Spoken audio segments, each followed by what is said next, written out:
কেউ বিশ্বাসঘাতকতা করেছে, চুপ হয়ে যান।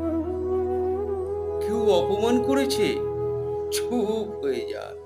আপনি অনেক ভালোবাসার পরেও কেউ প্রায়োরিটি দিচ্ছে না, কেউ তুমুল মিথ্যে বলছে আপনাকে নিয়ে, প্রতিবাদ করার দরকার নেই, জাস্ট চুপ হয়ে যান। চুপ হবেন ছায়ার মতো, কেউ ধরতে পারবে না, কেউ বাঁধতে পারবে না, আপনার মুখ থেকে কোনো কথা শুনতে পারবে না।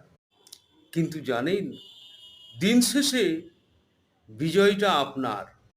চুপ থেকে থেকে শক্ত হতে হতে আপনি দুনিয়ার প্রত্যেকটা মানুষের চেয়েও শক্ত আপনি, সম্ভাবনাময় আপনি এবং সফল আপনি।